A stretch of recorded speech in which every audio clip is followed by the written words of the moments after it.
Boleh ditunggu nih Kayu. Aku juga pengen tahu nih reksadana itu apa. Jadi, oke untuk Kayu, waktu dan tempat dipersilahkan. Ya, terima kasih Tasya. Selamat pagi untuk teman-teman dari Presiden University. Jadi saya di sini mau sharing tentang reksadana. Sebenarnya instrumen investasi ini kita sudah tahu ya, banyak sekali. Salah satunya reksadana yang tadi sudah dijelaskan oleh Mbak Nia. Jadi hari ini kita mau kupas lah sedikit tentang apa sih reksadana. Oke, next slide.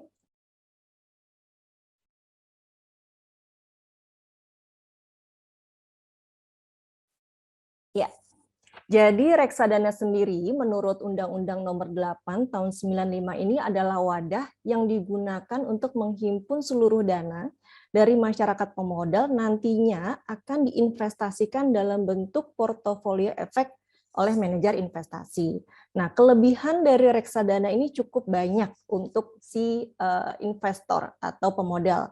Salah satunya adalah dikelola oleh tenaga profesional, yaitu manajer investasi, yang salah satunya adalah Star Asset Management. Lalu pilihan dari reksadana ini sendiri pun beragam, jadi bisa disesuaikan nih teman-teman dari kebutuhan untuk investasinya ini jangka waktunya mau yang seperti apa.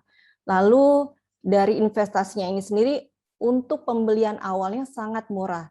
Tadi sudah dijelaskan oleh Mbak Nia, oleh Kak Nia bahwa untuk memulai investasi di reksadana bisa 100.000. Bahkan ada beberapa produk reksadana sekarang yang bisa memulai dengan amount-nya 10.000. Jadi memang kita membuat untuk bisa menjangkau seluruh lapisan masyarakat.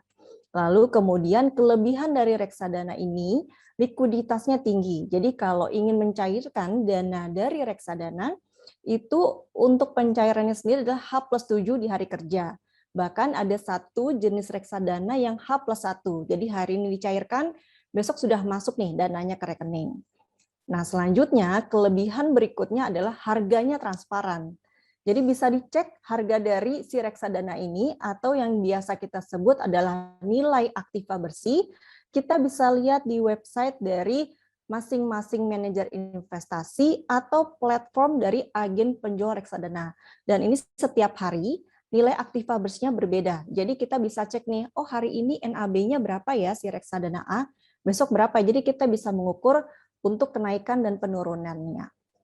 Lalu yang terakhir adalah reksadana ini bukan objek pajak, jadi akan sangat menarik untuk para pemodal atau investor. Next slide.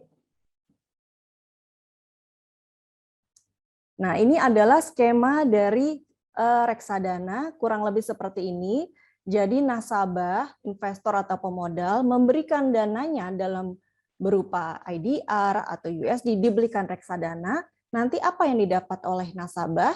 Yaitu unit penyertaan. Nah, dari reksadana ini nanti ditaruhlah, diinvestasikan di portofolio efek, bisa berupa saham, efek hutang atau obligasi, atau instrumen pasar uang.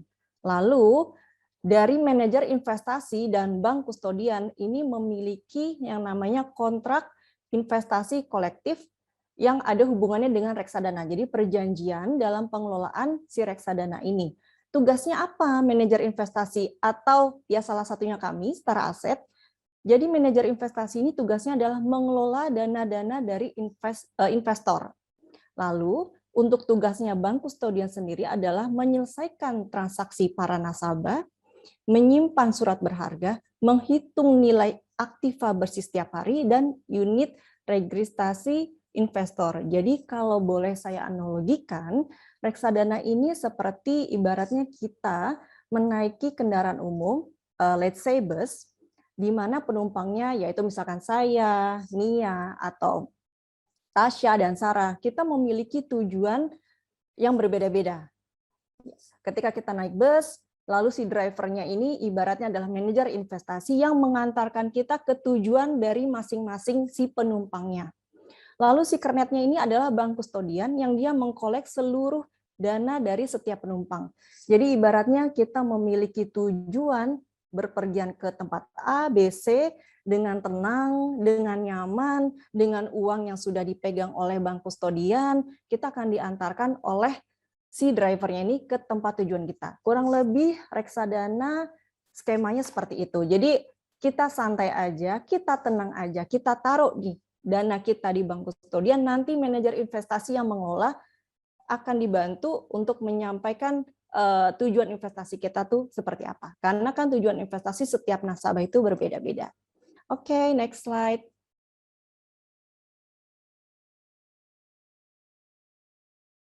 Nah, yang terakhir ini adalah jenis-jenis dari reksadana.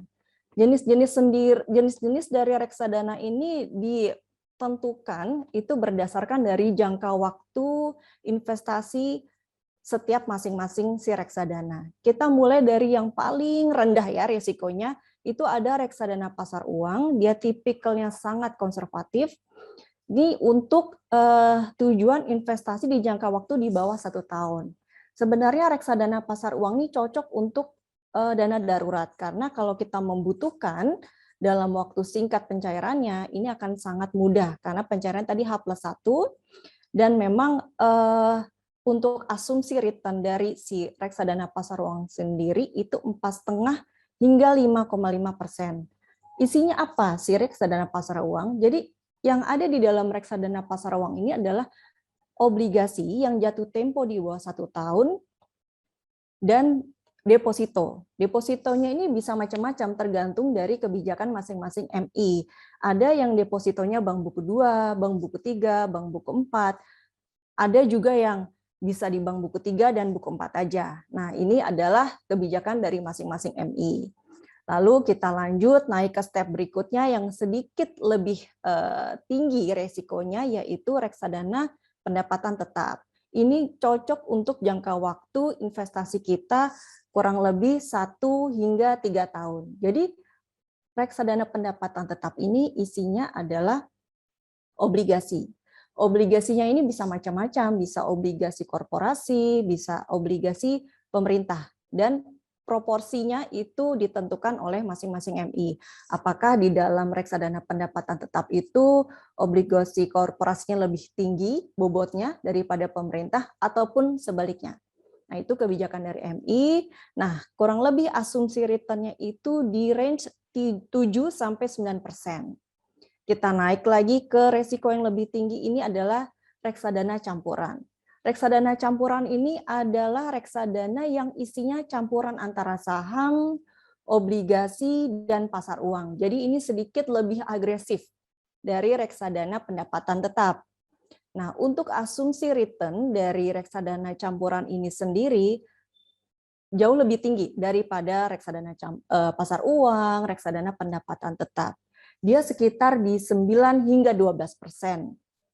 Jadi kalau mau ingin berinvestasi di reksadana, baiknya diversifikasi ke satu-satu, karena memang untuk tujuan jangka waktunya beda-beda. Nah, si reksadana campuran ini memang lebih cocok untuk jangka waktu di bawah 5 tahun. Kita masuk ke paling tinggi yang di atas 5 tahun, itu adalah reksadana saham. Reksadana saham ini minimal isinya adalah 80% saham, lalu tingkat risikonya jauh lebih tinggi daripada yang lainnya, pasar uang, pendapatan tetap, campuran, karena memang dia full isinya saham dan pasar uang aja. Nah, yaitu high risk, high return, jadi return-nya sendiri jauh lebih besar dari ketiga jenis reksadana tadi. Dia bisa menghasilkan return 13 hingga 15%. Gitu, kurang lebih tentang jenis-jenis reksadana. Dari saya cukup, saya kembalikan ke Tasya. Wah, keren banget nih Kak Ayu tentang reksadana. Aku jadi banyak bekal banget nih untuk kedepannya. Karena Kak Ayu nih ya, akhir-akhir ini reksadana nih lagi happening banget nih Kak Ayu di TikTok, di Instagram, di mana-mana.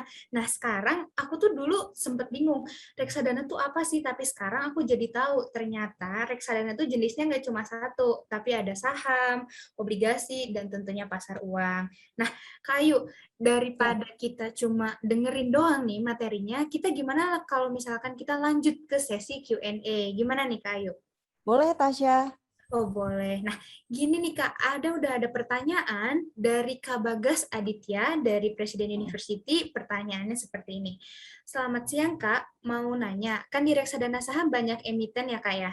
Nah, itu kalau nggak salah namanya diversifikasi. Boleh minta tipsnya nggak Kak, supaya saya diverifikasi sendiri dalam artian, pasti secara aset manajemen nih, manajer investasinya sangat amat profesional ya Kak. Ada nggak sih analisis MI yang boleh saya tahu dan saya contoh untuk analisis fundamental saham yang bagus. Sama saya mau nanya lagi nih Kak, kalau nggak salah ada berita tentang free float.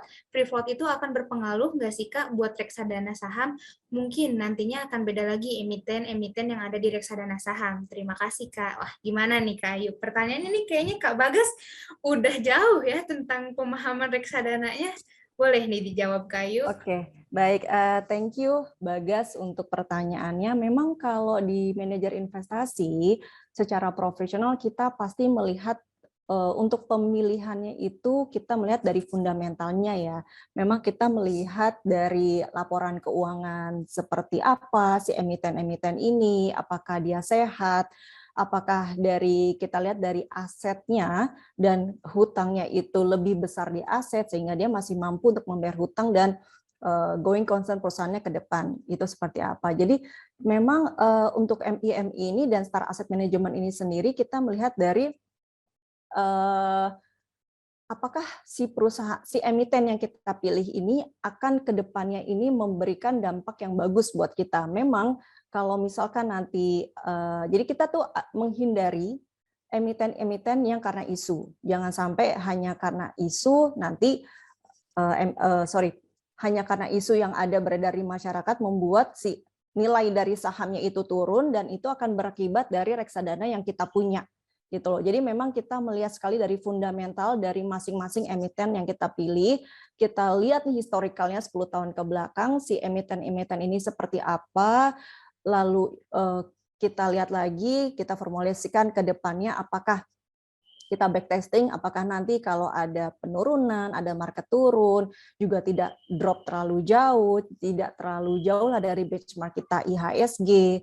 Jadi memang kita benar-benar memilih emiten yang strong secara laporan keuangannya, yang fundamentalnya bagus, sehingga tidak merugikan kepada nasabah-nasabah yang telah berinvestasi di reksadana saham.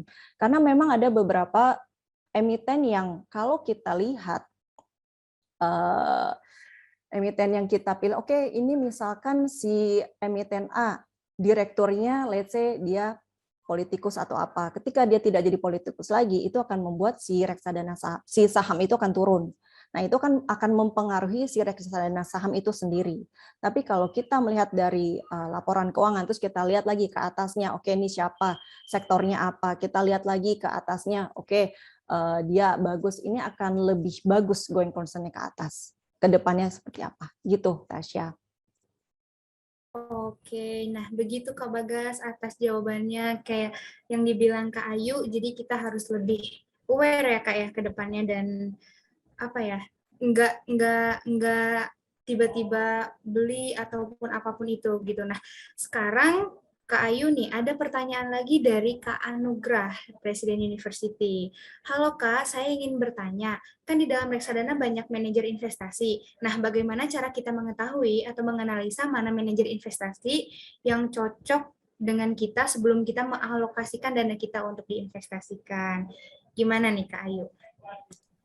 Oke, baik. Sebenarnya manajer investasi ini memiliki strategi yang berbeda-beda ya di dalam dia mengeluarkan setiap fund-nya. Karena ada beberapa, ibaratnya, saya sedikit promo ya, kayak reksadana yang kita punya nih pasar uang, ini masuk ke dalam 5 besar untuk di beberapa agen penjual reksadana. Kenapa? Karena memang isi portofolio kita yang reksadana pasar uang itu ada obligasi-obligasi jatuh tempo yang di bawah 1 tahun yang memang bisa nge-boost untuk kita punya return, dan kita ada deposito di bank buku 2, 3, ada 4. Salah satunya ada beberapa BPD yang memang membuat dari return tersebut kita cukup bagus. Jadi kita tuh return-nya untuk pasar uang itu sekitar setahun 5,2%.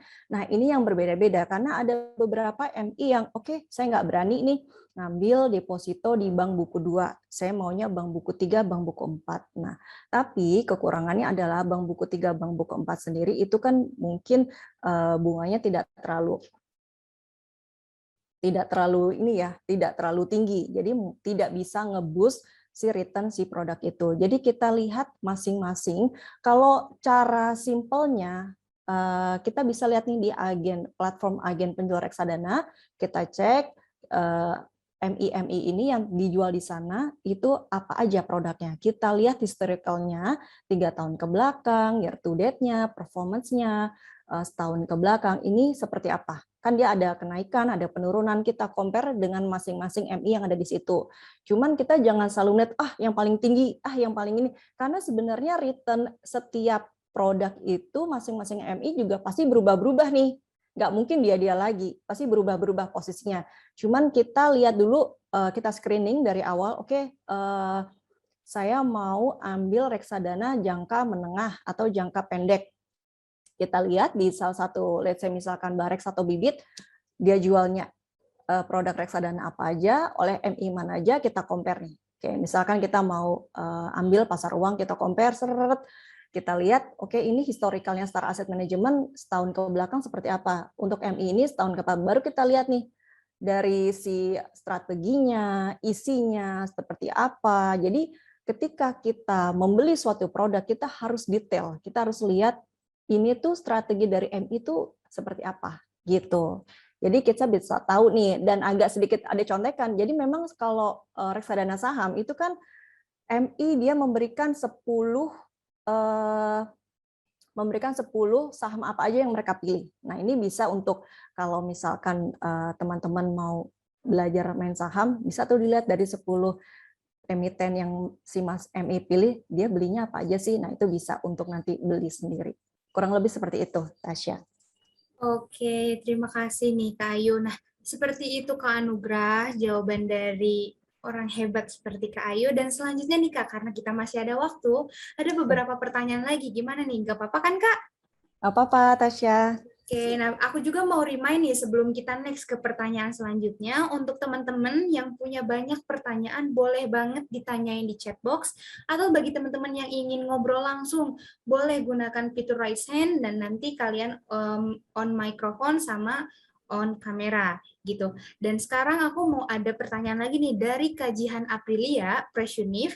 Hai Kak Ayu, aku izin bertanya, berapa lama sekali idealnya investasi reksadana dievaluasi? Kalau saham besar dalam reksadana tiba-tiba bermasalah, apakah boleh melakukan cut loss, Kak? Terima kasih. Wah, ini banyak ini ya, Kak. Udah pada tertarik kayaknya nih, aku lihat-lihat tentang caranya investasi. Kalau udah loss gimana? Gimana nih, Kak Ayu? Iya, ini kayaknya memang mungkin sudah pada punya reksadana kali ya. Iya, Jadi kayak pertanyaannya udah harus dijual apa enggak nih? Harus betul. atau di-keep gitu. Nah, gimana nih Kak Ayu untuk lebih detailnya? Oke, jadi memang kalau reksadana ini dievaluasinya jauh lebih lama daripada kalau kita main saham ya. Kalau main saham kan kita melihatnya minute by minute, hour by hour. Satu hari itu kita cek nih, gitu. Tapi kalau reksadana itu memang pergerakannya akan jauh lebih lambat. Kita ngelihat per harinya itu kok segitu-segitu aja ya. Perbedaannya nggak jauh banyak kecuali tiba-tiba ada sesuatu hal yang besar gitu. Baiknya kita mengevaluasi reksadana itu di hari pertama kita beli sampai ke bulan berikutnya. Jadi setiap bulan aja. Setiap bulan kita cek kenaikannya itu seperti apa, penurunannya itu seperti apa. Nah, di situ kita bisa kelihatan nih, oke, dari bulan pertama saya beli, lalu bulan kedua kenaikannya berapa persen ya, gitu. Karena kecuali yaitu ada beberapa case spesial ya. Waktu itu saya pernah punya nasabah, dia beli hari ini, lalu karena 2 minggu kemudian ada kejadian, saya lupa waktu itu IHSG ada kenapa ya turun, di 2 minggu kemudian itu profitnya dia itu sekitar 20%. Jadi dia memang beli di waktu yang tepat. Gitu. Dia beli di harga NAB murah, dan ketika marketnya, waktu itu IHSG tiba-tiba lagi naik, jadi ketika marketnya lagi naik, dia kenaikannya dalam 2 minggu sudah 20%. Gitu. Cuman itu hanya special case aja. Tapi kalau yang umum, yang normal, itu baiknya dievaluasi setiap bulan. Nah, kalau ada saham terbesar dalam reksadana yang tiba-tiba bermasalah, apakah boleh melakukan cut loss? Jadi kita lihat dulu, kita loss-nya seberapa besar. Jadi dulu juga pernah ada kejadian satu fund yang memang dia memiliki ini sebelum ada Gojek ya, sebelum ada Gojek dia placement di Bluebird cukup besar, bobotnya cukup besar, lalu tiba-tiba Gojek masuk, si Bluebird ini agak sedikit goyang, jadi mengakibatkan sahamnya dia turunnya cukup drastis. Nasabah-nasabah yang memiliki reksadana ini cukup panik, karena si kinerja reksadana ini karena ada Gojek, lalu Bluebird jadi sepi, mengakibatkan performance-nya juga jadi turun. Nah, pertanyaannya kita mesti cut loss apa enggak? Balik lagi, kita loss-nya berapa besar di reksadana itu? Kalau cuma loss-nya 5% atau mungkin 6, 7, ya nggak apa-apa cut loss. Tapi kalau loss-nya cukup besar, ya saya rasa di hold dulu. Sebenarnya itu adalah momen yang baik untuk kita placement lagi. Kenapa? Karena ibaratnya ketika itu lagi turun, itu kan semua harga lagi murah. NAB-nya juga lagi rendah. Kalau kita beli baju nih di Zara lagi diskon, kita barangnya sama, kualitasnya sama, kita kan lebih prefer untuk beli diskon kan daripada harga normal. Nah, kurang lebih seperti itu. Jadi di placement lagi, di top up lagi, tapi averaging.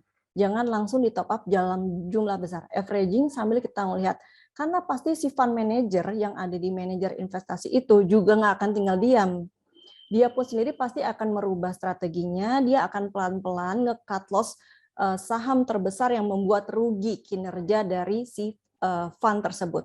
Tapi kan nggak bisa kalau si saham terbesar itu, let's say Bluebird tiba-tiba di cut loss saat itu juga, itu akan mempengaruhi semuanya.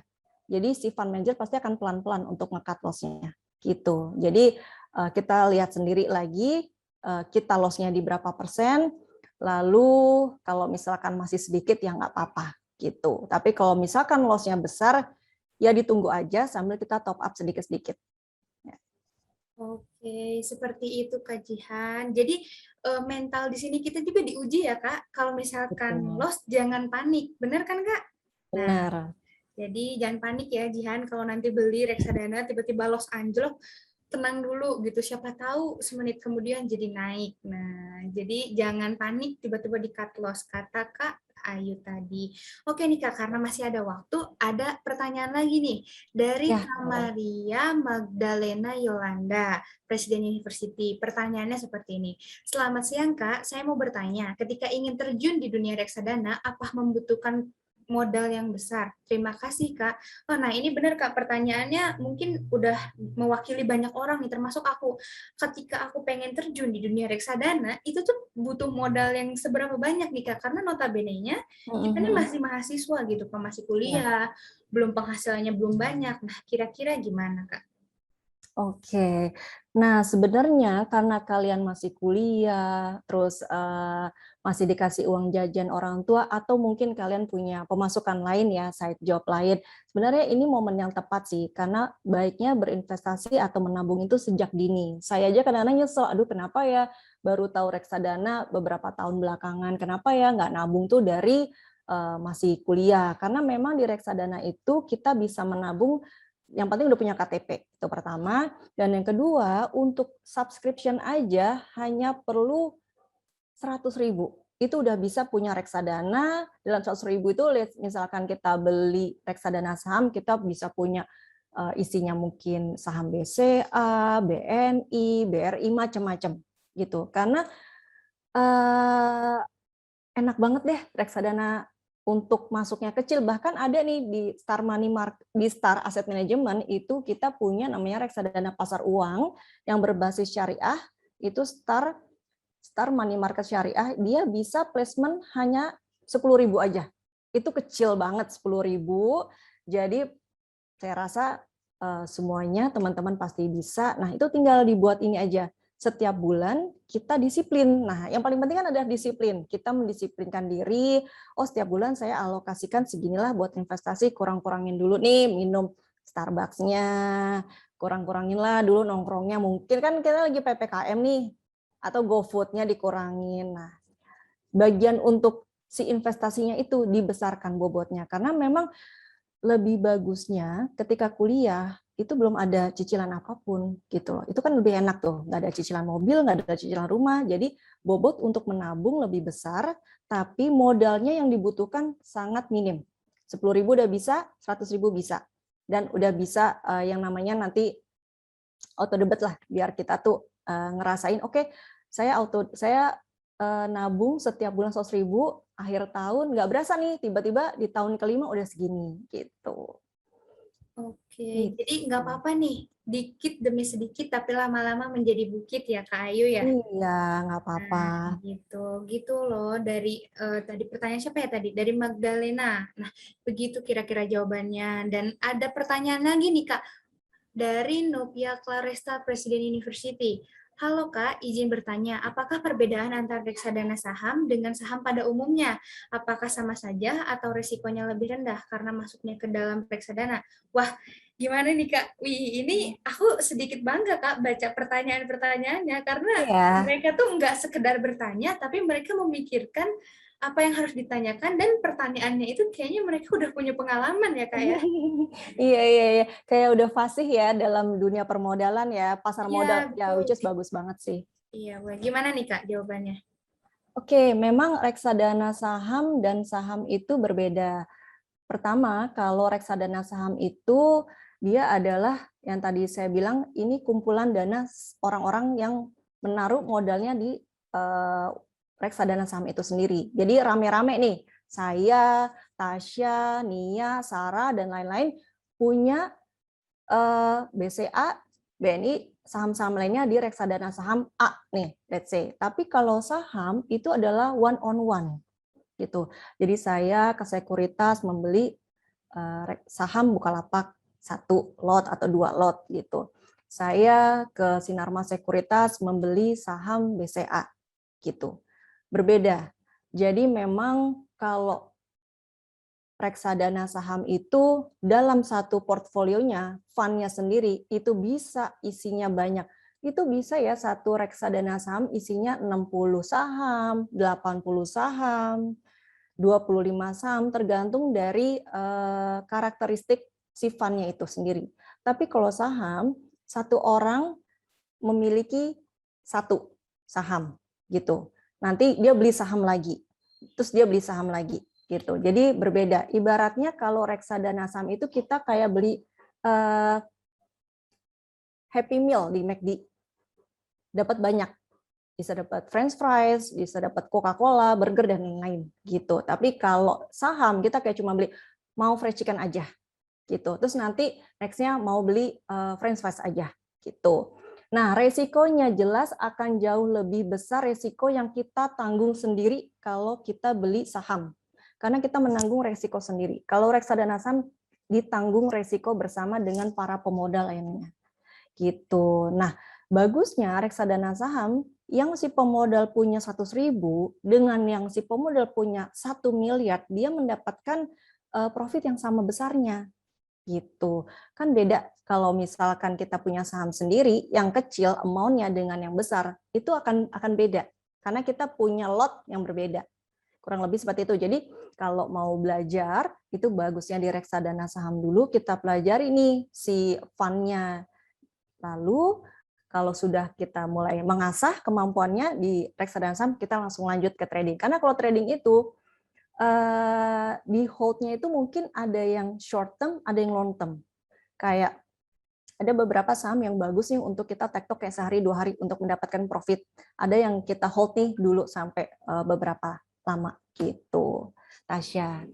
Oke, nah terima kasih nih Kak Ayu dan untuk Kak Novia itu ada jawabannya. Nah, karena waktunya sudah habis nih Kak Ayu ya, aku mau Ya, mengucapkan terima kasih kepada teman-teman yang udah nanya dan bersemangat banget untuk nanya tentang reksadana kali ini nih ya Kak Ayu ya. Nah, jadi nggak putus di sini teman-teman, kita masih ada pembicara terakhir nih. Aduh, tentang apa nanti dulu deh, aku nggak mau kasih tahu dulu. Tapi nih Kak Ayu, aku mengucapkan makasih sekali lagi untuk Kak Ayu atas waktunya, atas semua jawabannya. Jadi kesimpulannya teman-teman, ketika kita ingin bergabung kepada reksadana, itu kita harus tahu reksadana itu nggak cuma satu, tapi ada saham, obligasi, dan apalagi ya tadi Kak?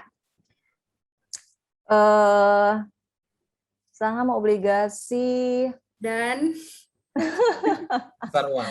instrumen pasar uang. nah, pasar uang. Nah, jadi teman-teman tetap mentalnya harus diperhatikan ketika kita membeli reksadana. Nah, karena Kak Ayu sesinya sudah selesai, aku mau masuk ke sesi selanjutnya. Karena dari awal sampai dari speaker 1, speaker 2 itu tentang pasar modal, tentang reksadana, itu tentang materinya. Nah, nggak afdol rasanya kalau misalkan kita cuma tahu tentang materinya. Jadi kita sekarang harus tahu gimana sih cara kerjanya, gimana cara kerja di pasar modal, gimana cara kerja di reksadana. Maka dari itu aku mau manggil nih the handsome boy yaitu Kak Kemal. Are you there? Yes, I'm here, Tasya. Oke, wah Kak Kemal nih karena tadi kita udah mendengarkan materi tentang reksadana, pasar modal. Sekarang kita pengen tahu gimana sih cara kerjanya nih Kak tentang kedua materi tersebut. Boleh Kak Kemal sharing sama kita semua? Boleh banget. Oke, waktu dan tempat kami persilahkan. Ya, terima kasih Tasya. Jadi tadi kan Kania udah jelasin pasar modal gitu ya. Terus juga Kak Ayu udah jelasin jenis-jenis reksadana dengan berbagai macam aset kelasnya itu seperti apa. Nah, mungkin pertanyaan berikutnya adalah dari Star AM sebagai manajer investasi punya reksadana apa aja sih gitu ya. Jadi mungkin itu adalah materi dari presentasi saya pada siang ini ya. Next.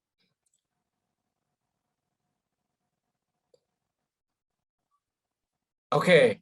Nah, sebelumnya saya ingin menginformasikan ke para teman-teman Press Universe gitu ya.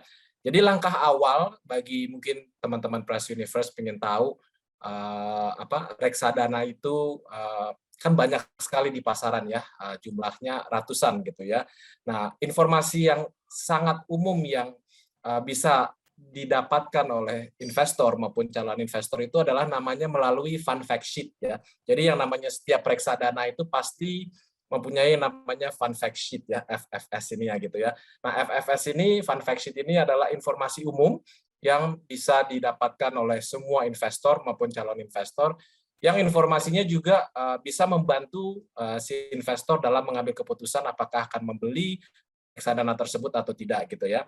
Nah, jadi kembali ke reksadana yang ada di Star Asset Management, tadi juga saya informasikan ya bahwa kita mempunyai reksadana di setiap aset kelas ya. Jadi yang paling rendah dulu resikonya kita mempunyai namanya reksadana Star Money Market gitu ya.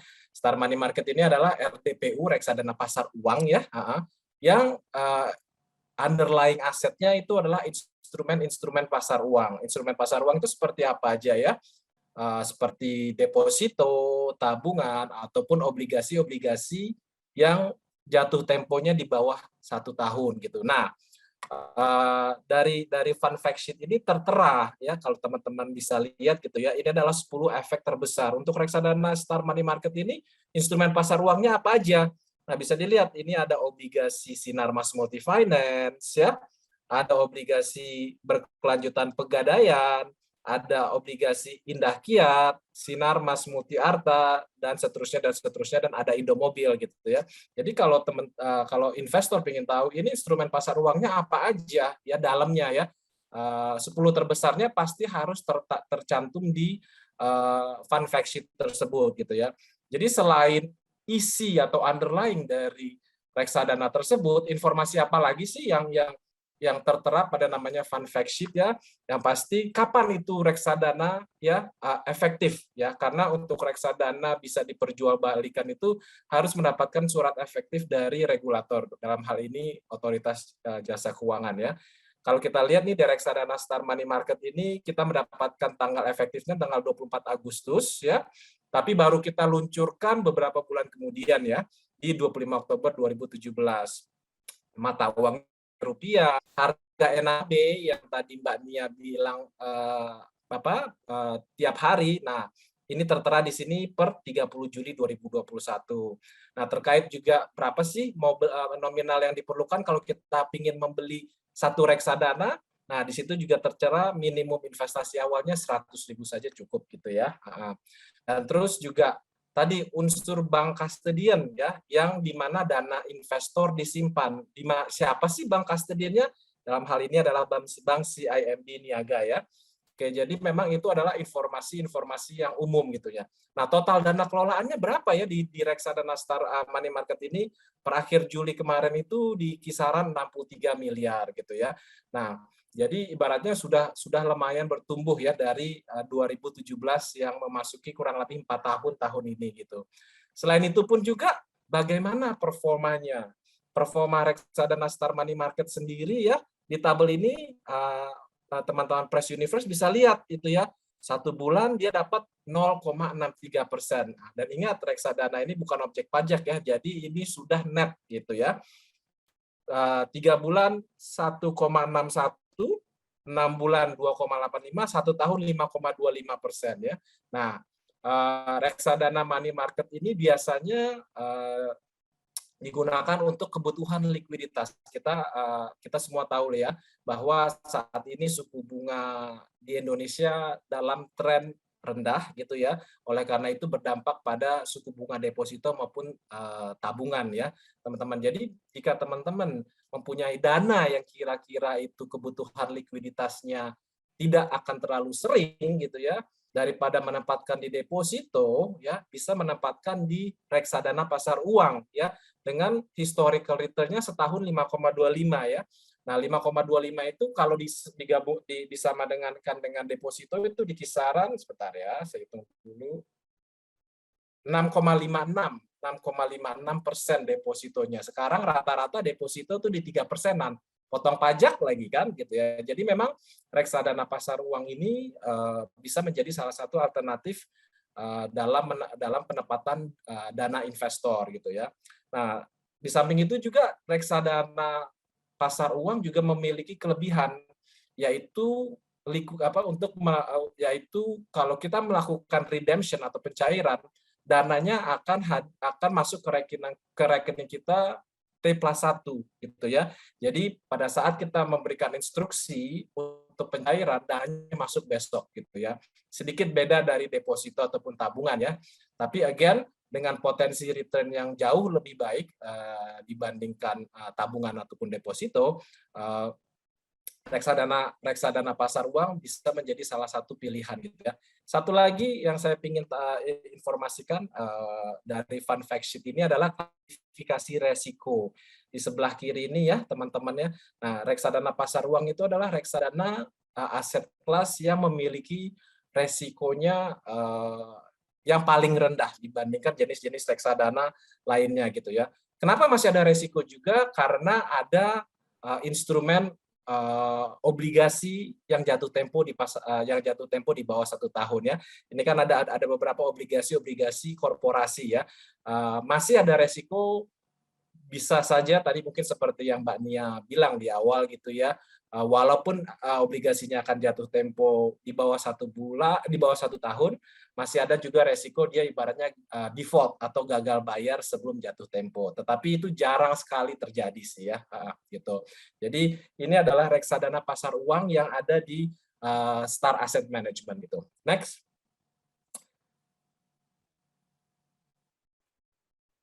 Nah, ini juga ibaratnya adalah kinerja reksadananya sejak diluncurkan secara grafis ya. Jadi tadi itu kan secara tabel, di sebelah kiri itu secara grafis ya. Next.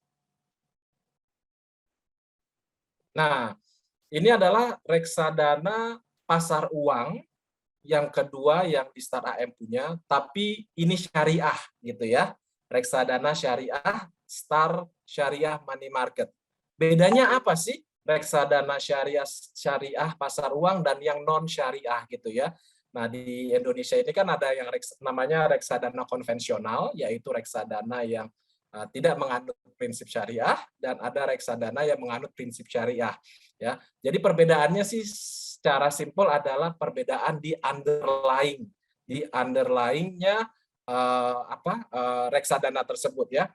Kan kita sekedar flashback sendiri ya, kalau untuk prinsip syariah itu yang bernuansa non syariah seperti perbankan itu kan tidak masuk dalam namanya universe-nya reksadana syariah.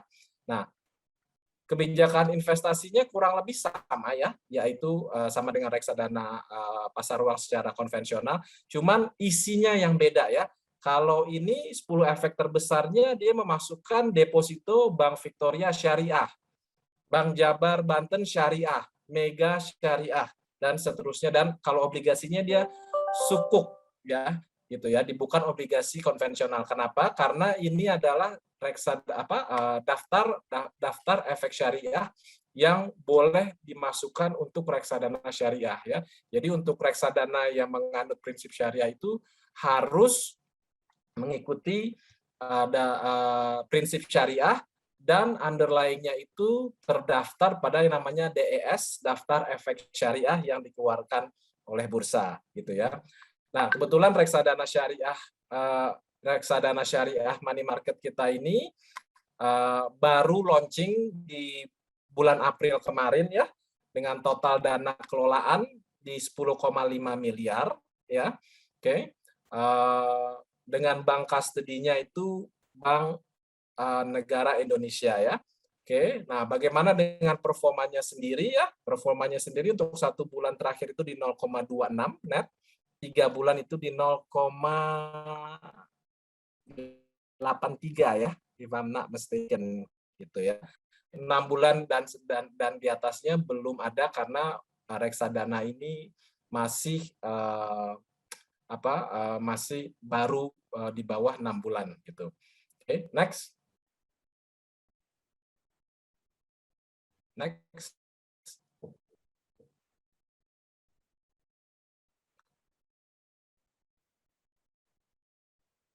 Ya, ini adalah grafik ya, seperti tadi ya, reksadana konvensional ini tadi performa grafiknya seperti apa. Next, saya skip aja.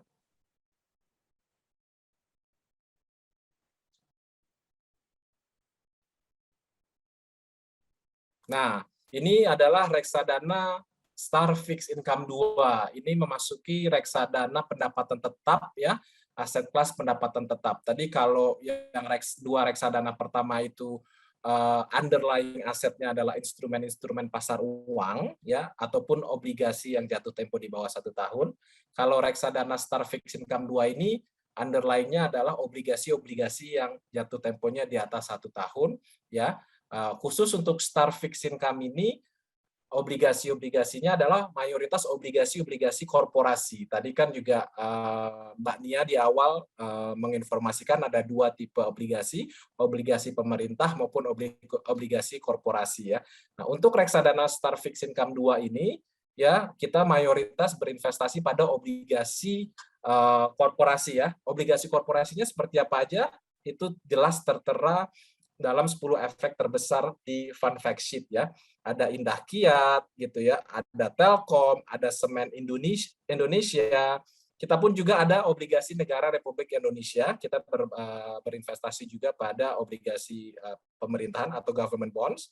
Ada juga sukuk ijarah gitu ya. Nah, ini adalah underlying dari reksadana Star Fixed Income 2. Reksadana Star Fixed Income 2 ini launchingnya sekitar 5 tahun yang lalu, 2016, dengan total dana kelolaan hampir 90 miliar per akhir Juli kemarin. Bagaimana dengan performanya? Performanya kalau kita lihat ya, untuk 1 tahun terakhir 8,19%, ya itu dalam bentuk net ya, 6 bulan di 2,37, 3 bulan di 3,69 dan 1 bulan di 1% gitu ya. Jadi memang obligasi reksadana Star Fixed Income ini memang kelasnya di atas reksadana pasar uang, oleh karena itu historical return-nya pun juga lebih tinggi dibandingkan reksadana pasar uang, karena dari sisi resiko pun seperti tertera di sini ya, di sebelah kiri ya, agak lebih tinggi dibandingkan reksadana pasar uang yang konvensional maupun syariah gitu. Next.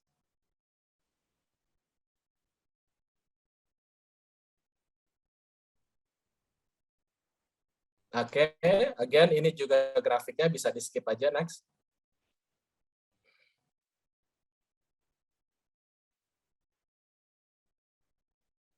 Nah, ini adalah reksadana Star Equity ya. Ini reksadana saham di Star Asset Management. Kebetulan namanya tuh baru saja per akhir Juli kemarin itu berubah menjadi reksadana Star Sustainable Equity gitu ya, karena adanya perubahan kebijakan investasi maupun tujuan dari investasi di reksadana Star Sustainable Equity ini ya.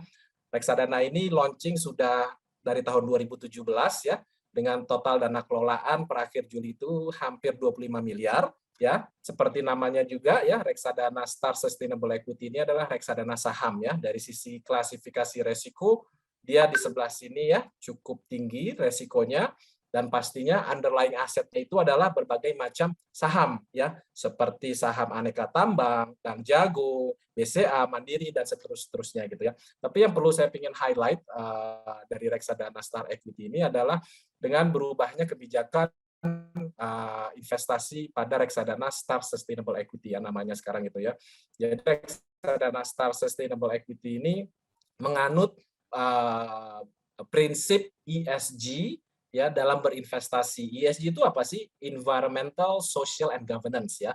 Jadi ada prinsip ESG. Jadi reksadana Star Sustainable Equity ini hanya akan membeli underlying saham yang emiten-emitennya juga menganut prinsip ESG. Prinsip ESG itu apa ya?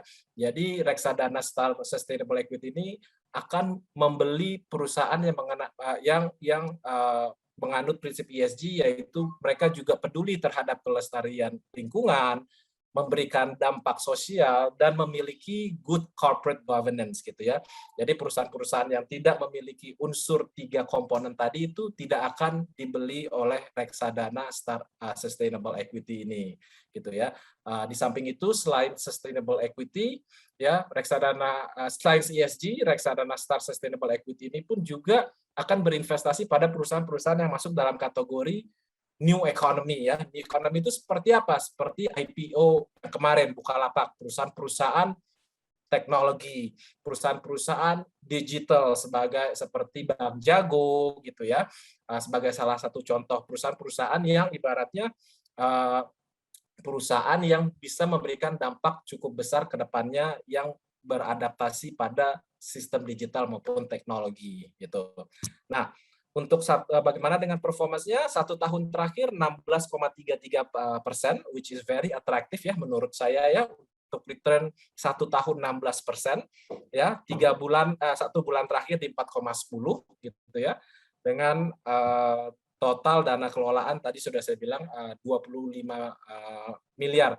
Nah, yang menarik juga ya, ini adalah jumlah minimum investasi awal ya untuk reksadana Star Sustainable Equity dengan minimum 10.000 aja ya, teman-teman Press Universe itu udah bisa beli reksadana ini gitu ya, lebih murah dari secangkir kopi di Starbucks ibaratnya ya gitu ya.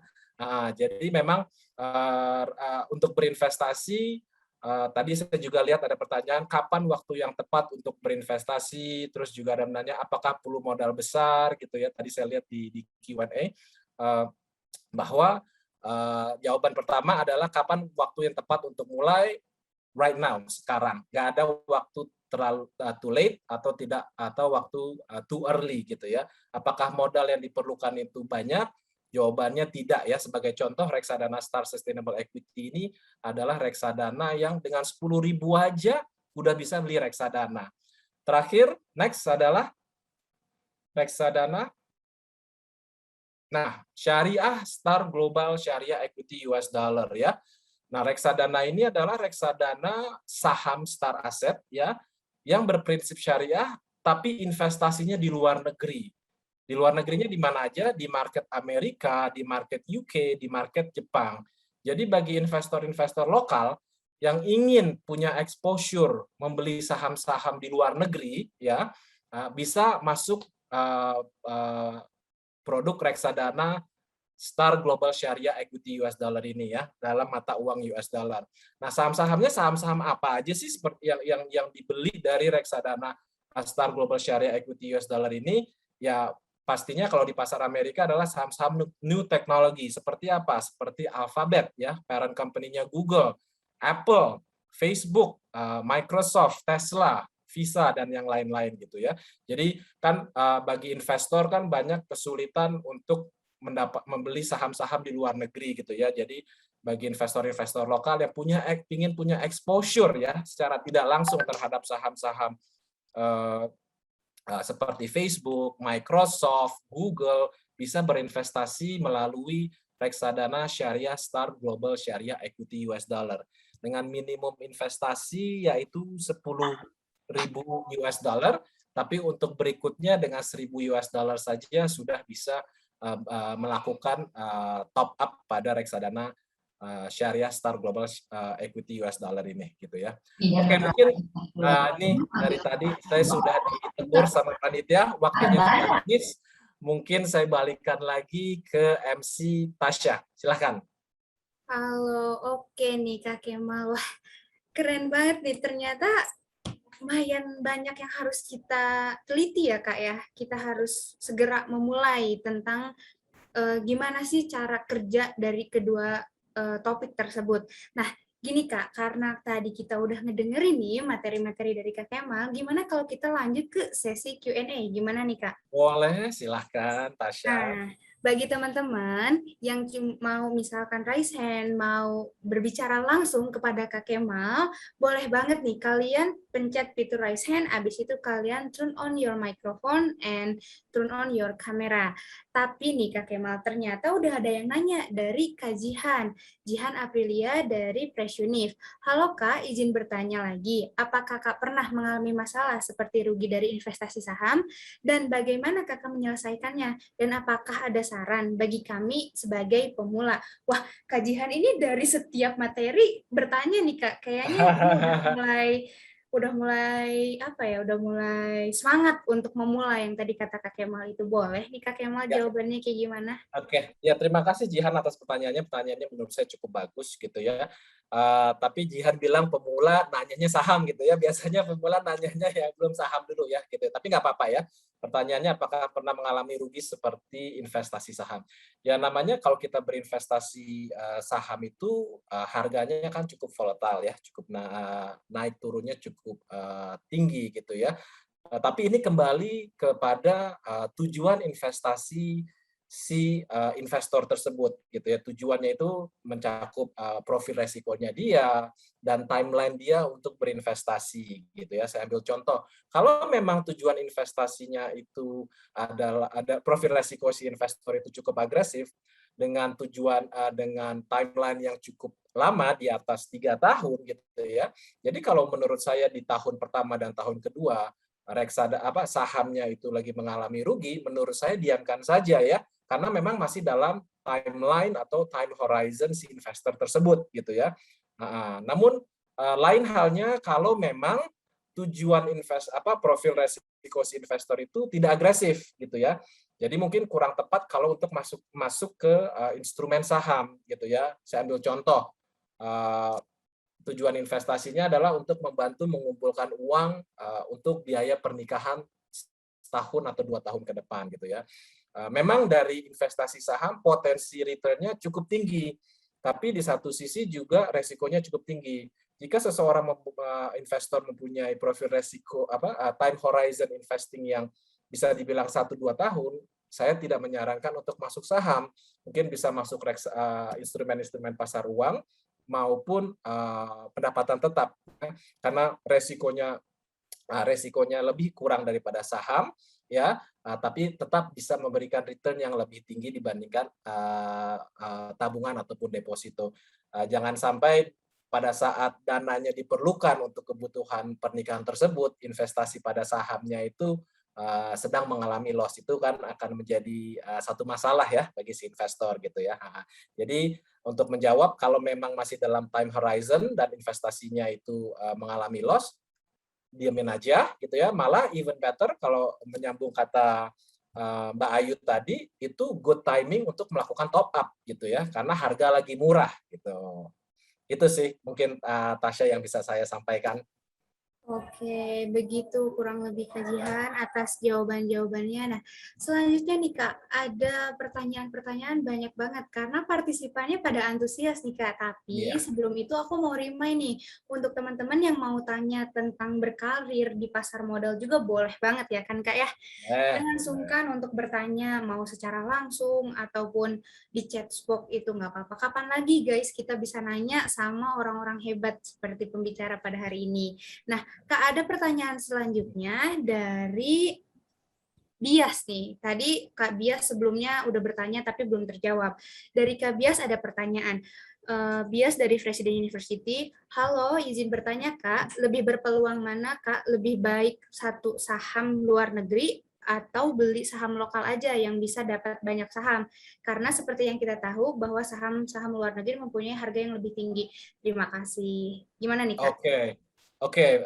Pertanyaan yang bagus ya dari Bias ini ya. Lebih berpeluang mana Kak? Lebih baik satu saham luar negeri atau di saham lokal aja? Mungkin yang perlu saya sampaikan di investasi itu ada konsep namanya diversifikasi ya kan. Mungkin teman-teman Press Universe juga pernah dengar dalam bahasa Inggrisnya don't put your eggs in one basket. Tadi sudah disampaikan oleh Mbak Nia di awal gitu ya. Dalam bahasa Indonesia jangan ditaruh telurnya itu dalam satu keranjang ya. Kenapa? Karena kalau keranjang tersebut jebol, semuanya jebol lah gitu ya. Jadi untuk menjawab pertanyaan bias ini ya menurut saya terapkan konsep diversifikasi. Jadi ambil dua-duanya ya. Kalau kita bisa berinvestasi pada pasar di luar negeri ya, ambil dan kita diversifikasi juga dengan kita berinvestasi pada pasar lokal gitu ya.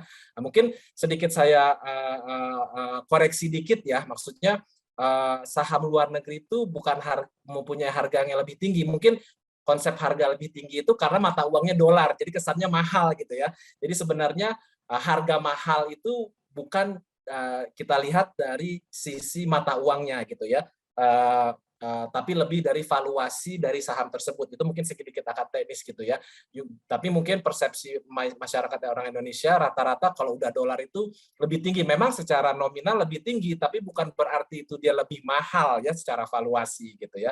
Jadi again, terapkan konsep diversifikasi. Kalau memang punya kesempatan bisa berinvestasi di local market dan offshore market, lakukan itu menurut saya. Gitu, Tasya.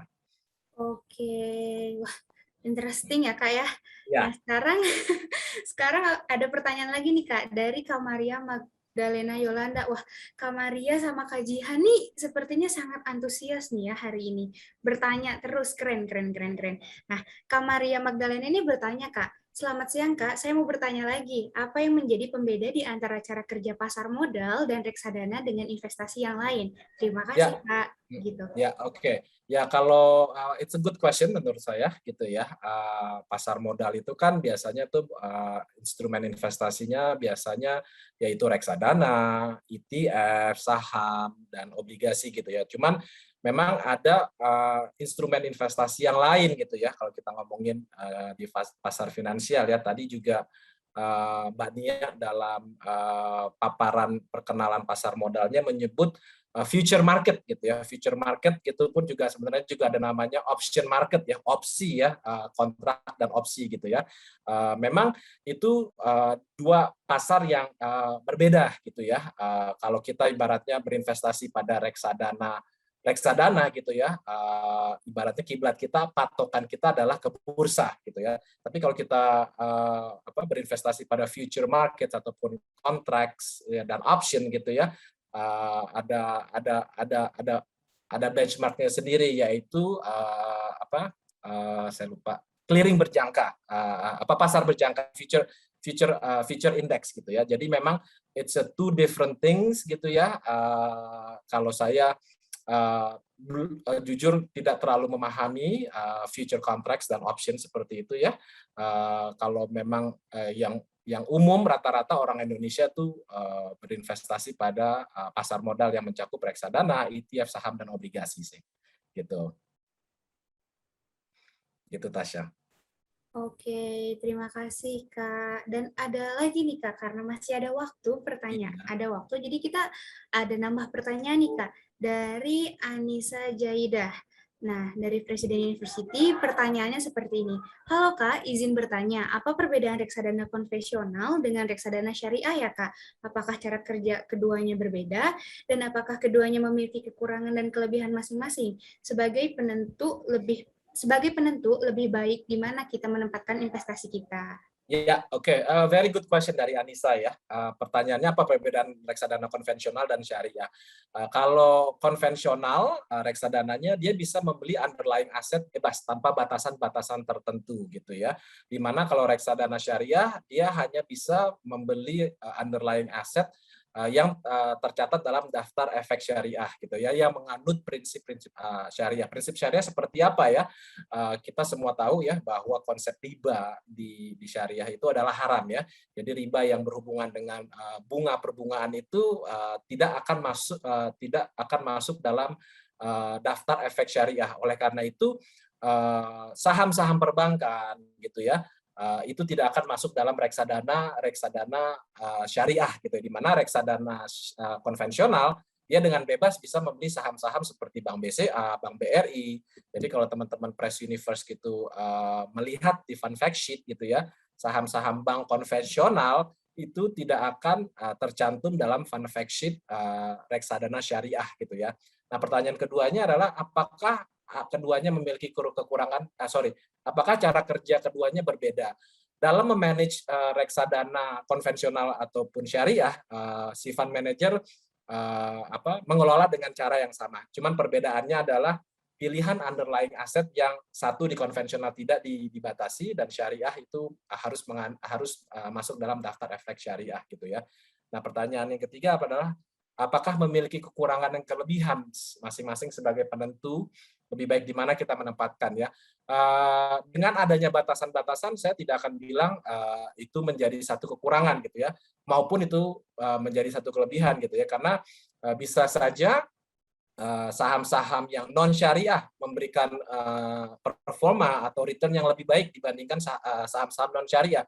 Begitupun juga sebaliknya gitu ya. Jadi memang itu tidak bisa dijadikan menjadi satu indikator apakah reksadana syariah itu memiliki kekurangan atau kelebihan. Itu memang lebih ke preferensi dari si investor tersebut, dan mungkin juga bisa dijadikan sebagai salah satu strategi kita dalam berinvestasi, yaitu mendiversifikasi ya.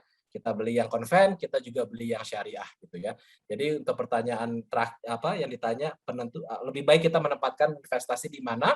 Menurut saya terapkan konsep diversifikasi ya, melakukan penempatan di reksadana konvensional maupun di reksadana syariah sebagai konsep diversifikasi gitu.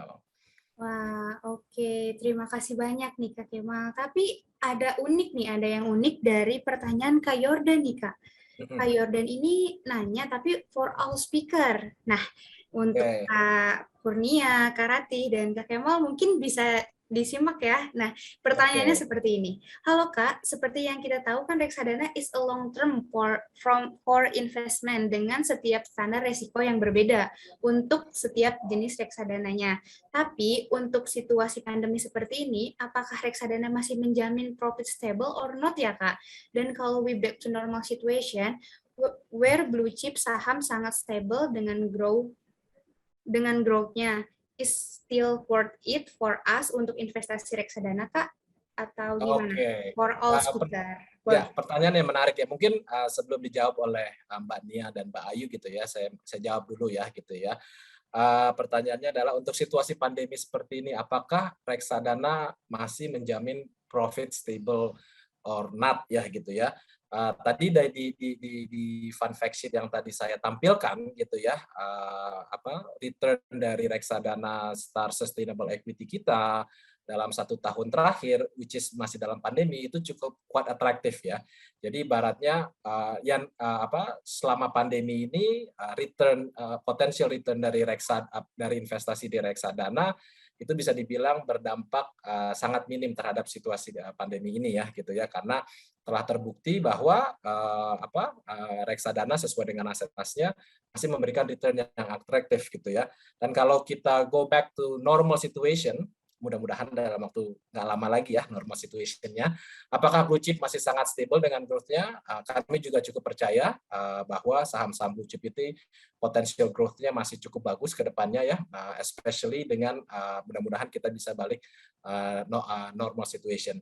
Jadi pertanyaannya adalah, is it still worth it untuk kita investasi reksadana? Jawabannya yes, for sure, masih sangat worth it. Mungkin bisa ditambahkan oleh Nia dan Ayu, silakan. Ya, oke, thank you Mas Kemal, thank you Tasya, thank you Yordan. Mungkin sedikit menambahkan dari Kak Kemal ya. Jadi sebetulnya kalau kita lihat memang di masa pandemi ini, mungkin di Februari atau Maret, market memang turun ya. Jadi semua instrumen, mau saham, reksadana, obligasi, memang semuanya melemah.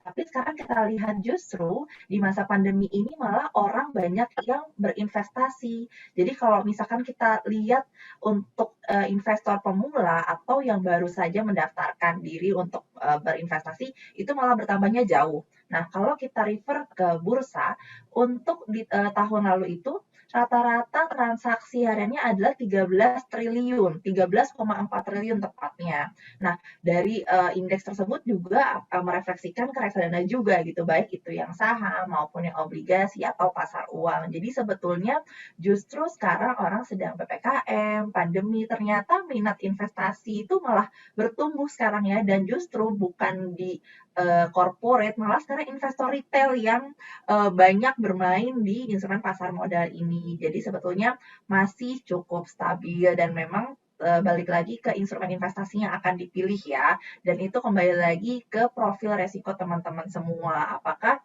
teman-teman untuk toleransi resikonya itu masih rendah? Mungkin teman-teman inginnya yang resikonya rendah, berarti teman-teman lebih ambilnya ke reksadana pasar uang. Nah, kalau teman-teman mau agak panjang sedikit, bisa ke fixed income.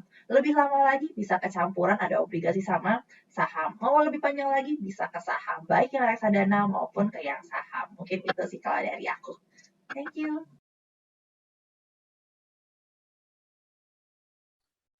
Wah, terima kasih nih. Nah, sekarang gimana nih Kak Ayu? Apakah Kak Ayu ingin berpendapat atau menambahkan juga?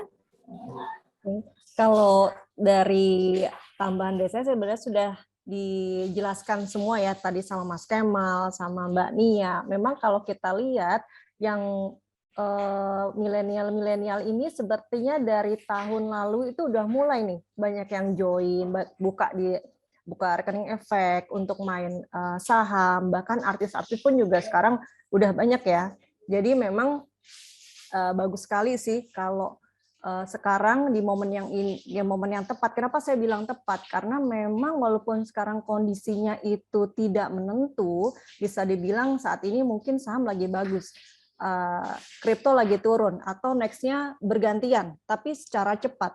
Nah, disinilah mungkin waktunya si reksadana pasar uang ini bisa tampil. Kenapa? Jadi kita bisa taruh nih sambil wait and see, kita taruh dulu nih dananya kita di pasar uang, ibaratnya sebagai dana parkir, sambil kita lihat, kita pantau, kita mau placement, mau ambil investasinya apa. Misalkan mau coba di saham, main saham sendiri, atau misalkan mau masuk reksadana saham, tapi kita nunggu momen yang tepat. Nah, sebenarnya ini si reksadana pasar uang bisa dijadikan tempat untuk parkir daripada kita taruh dananya ini di deposito atau taruh di tabungan, agak kurang untuk profitnya. Jadi memang kalau menurut saya reksadana untuk saat ini, apalagi momennya lagi PPKM, lagi COVID, sebenarnya sangat bagus. Untuk kedepannya pun juga lebih bagus, karena kalau kita lihat historical ke belakang, ketika di mana satu negara ini ada krisis, biasanya di tahun kedepannya ini berbalik arah. Memang kita krisis corona ini, wabah corona udah 2 tahun ya.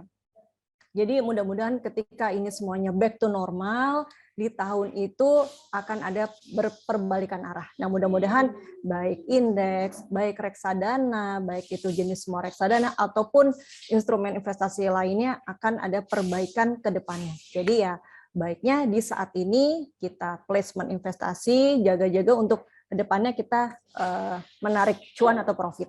Kurang lebih seperti itu dari saya, Tasya.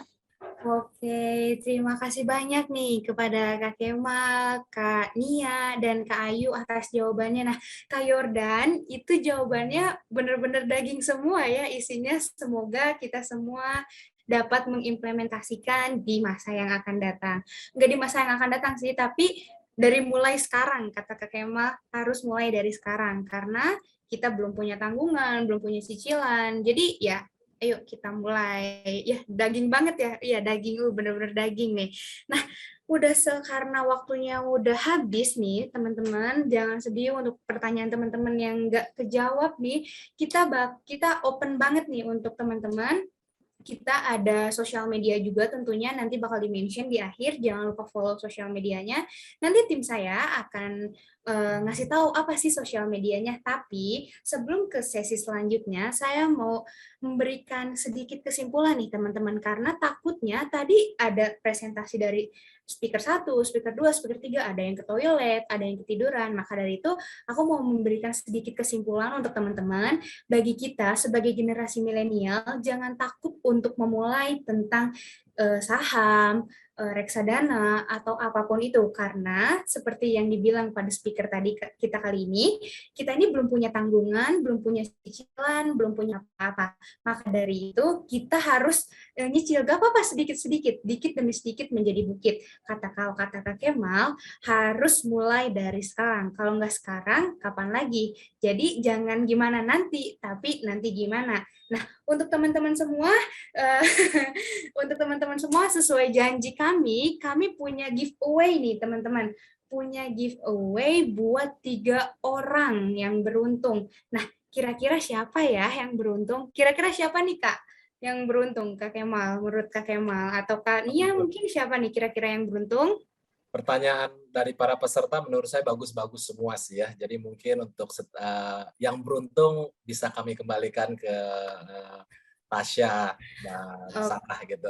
Silahkan. Oke, nah karena tim event organizer udah ngechat box dan udah announcement siapa pemenangnya kali ini, dan aku mau mengucapkan congratulations buat 3 orang, yaitu Kak Albertus Jordan, Kak Jihan Aprilia Yusra, dan yang terakhir Kak Novia Claresta. Nah untuk kakak-kakak itu semua, sekali lagi congratulations, jangan lupa ngechat ke nomor yang tertera di WhatsApp, chat nama lengkap dan dari instansi mana ya Kak ya. Contoh, Kak saya Jihan Aprilia Yusra dari Presiden University gitu. Oke, jangan lupa sebutin instansinya. Nanti kita bingung kakaknya dari mana. Oke.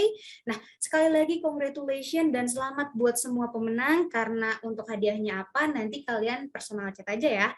Oke, karena aku rasa sesi aku udah selesai nih, aku bakal manggil partner aku yang cantik nih di sini. Aduh, Sarah, ada nggak? Halo, ada Tas. Nah, Aku di sini kok. oke, nah Kak, aku juga sebelum chit-chat sama Sarah mau mengucapkan terima kasih banyak sekali lagi kepada Kak Ayu, Kak Kemal, Kak Kurnia, telah memberikan pencerahan untuk kita. Kita jadi semangat untuk investasi, benar nggak Sarah? Benar. Jadi kita banyak tahu dari profesional hari ini, dari ketiga-tiga Iya. speaker, kita dapat semua inti-intinya, dari yang nggak tahu menjadi tahu, yang tahu jadi lebih tahu. Iya, jadi ingat ya teman-teman, bukan nanti gimana, tapi bukan gimana nanti, tapi nanti gimana. Ya, jadi sok mulai dulu dari sekarang, hayu investasi, yuk berinvestasi di reksadana bareng-bareng. Oke Sarah, karena saya rasa sesi saya sudah selesai, saya sebagai Master of Ceremony MC 2 pamit undur diri ya Sarah, saya kembalikan kepada Sarah. Baik, terima kasih Tasya. Sekali lagi terima kasih untuk ketiga speaker, Kak Kemal, Kak Nia, dan Kak Ayu. Juga terima kasih untuk teman-teman semua di sini ya. Satu hal lagi yang kita belum lakuin, semua kita sudah lakukan, giveaway sudah, ini itu udah, jadi apa yang belum? Jadi untuk mengabadikan momen kita hari ini, mari kita ambil foto supaya kita ingat kalau kita pernah webinar sama Star Asset Management. Jadi aku minta semua teman-teman di sini buka on kameranya supaya kita bisa lihat wajahnya. Saya cuma lihat berapa orang di sini yang on kamera, cuma 10 orang dari 60 orang. Iya, Astaga. pada kemana nih ya Sarah Ya, ya? Apa ditinggal ya? ya benar, apa ditinggal tidur ya? Ayo Iya, teman-teman dibuka ya aduh. kameranya supaya kita ambil foto session. Hayu guys. Atau perlu kita mention satu-satu namanya. Axel Aduh, Adisata kayaknya Bunga, Dina kebanyakan Sabella. ya. Kalau di mention, yang penting hayu atau guys kita foto dulu yuk. Yuk. Kita foto semuanya Foto, yang guys. ganteng, yang cantik. Ini kapan lagi kita bisa berfoto ria di saat orang-orang tidur, kita malah mendengarkan ini. Karena kan kita mau kaya ya teman-teman di masa depan. Yuk foto dulu. Iya Kak.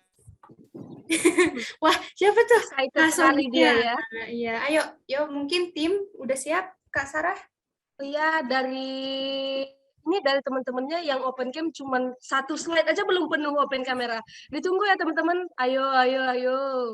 Masa sih malu nunjukin wajahnya yang cantik, ganteng. Aku yakin kalau di rumah aja pasti makin glowing, makin improve.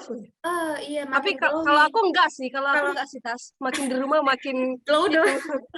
Enggak kok, Sarah ini cantik banget, lihat manis banget. Ay, Gitu. Oh yuk kita Sarah, mungkin ya ada yang sholat, ada yang lagi nggak pakai kerudung atau lagi pakai dasteran mungkin ya, karena aku juga merasa kalau mengikuti webinar suka memakai daster. Jadi ayo kita foto session aja seadanya Sarah. Yang penting Oke, nanti baik. namanya tercatat ya di memori kita. Oke, MTDD ready kah? Oke, aku hitung ya. Kita kasih pose terbaik guys, pose terbaik. 1, 2, 3. Oke, cekrek. Slide berikutnya mungkin ada yang 1 orang di situ kan. Oke, baik. 1, 2, 3. Oke, baik. Terima kasih MTDD udah mau take screenshot kita, dan terima kasih juga untuk teman-teman semua di sini. Satu hal lagi yang mau aku sampaikan yang sangat krusial, teman-teman jangan lupa isi G-form-nya untuk attendance dan juga untuk sertifikat. Jadi jangan sia-siakan isi sertifikatnya, silakan diisi teman-teman. Dan aku juga mau kasih tahu kalau teman-teman masih punya banyak pertanyaan mengenai webinar kita hari ini, boleh langsung tanya aja. Tadi Kak Nia mengajukan diri, boleh ditanyai dari WhatsApp, dari email. Boleh. Benar, makasih ya Kak Nia. Kalau gitu, selain dari Kak Nia, kita juga bisa reach out Star Asset Management dari Instagramnya. Dari Instagramnya itu star.assetmanagement. Kemudian YouTube-nya Star-nya huruf gede semua, Asset Management, sama dengan LinkedIn-nya juga Star Asset Management. Untuk informasi lengkapnya juga ada di website www.star_am.com guys. Oke, itu tadi informasi yang bisa kita reach out untuk Star Asset Management. Jadi karena kita sudah ada di penghujung acara, kami semua mau berterima kasih untuk Star Asset Management dan juga kepada teman-teman yang sudah hadir pada saat ini. Kalau begitu saya Sarah Novalina Sipayung dan partner saya Tasya Nurholipah. Kami pamit undur diri. Terima kasih Terima teman-teman kasih. See you in the semuanya next yang telah event. hadir. Terima kasih Terima kakak-kakak kasih semua. semuanya. Terima kasih semuanya. Thank you ya semuanya. Thank Bye-bye. you. Teman-teman, Thank jangan you. lupa di follow ya Ya benar, Instagramnya. jangan lupa di follow. Follow Oke. IG ku juga kalau mau di follow guys. Connecting LinkedIn-nya boleh nih. Untuk WA aku udah kirim ke Sarah ya. Aduh, nih siapa lagi yang baik pembicara menawar? Aduh, Kak nanti ya kita ngobrol-ngobrol tentang ini nih. Keren banget nih. Sarah jadi terbuka, kita pengen jadi investasi jadinya nih. Judulnya emang nggak salah sih. Yuk berinvestasi ya, ayo. Mau cuan yuk, reksadana cuan. Ayo, siapa yang mau kaya? Ayo, tapi sabar. Sabar dulu. Oke, Sarah. Ih, keren banget teman-teman. Terima kasih semuanya ya telah Thank you. menyempatkan hadir. Thank you semua. Thank you semuanya. Stay healthy ya. Ya, tetap stay healthy buat teman-teman semuanya. Jangan lupa datang ke event-event selanjutnya, teman-teman. Karena Presiden University banyak event. Ya. Thank you. Wah, banyak banget ya. Ya banyak. Banyak pada bersemangat. Kak Yordan dapat giveaway. Kak Yordan, congratulations. Selamat Kak Yordan. Kak. Kak Yordan di mana-mana bawaannya emang excited. Di setiap webinar dia ada. Kalau nggak sebagai MC, sebagai partisipan. Baru pertama kali tahu, jangan digituin. Kak Yordan ini merendah untuk ditendang atau gimana ini Kak Yordan? Congratulations, Kak. Thank you. Lumayan ya, Kak ya. Lagi pandemi kayak gini, dapat Bisa buat. giveaway. Makasih Star Management, mantap. Tuh, suaranya sampai bergetar karena saking bangganya ya Kak ya. Thank you Yordan. Sama-sama Thank ya, you, Kak. Yordan. Nah, teman-teman yang udah masih ada, ini berapa lagi kedua ya?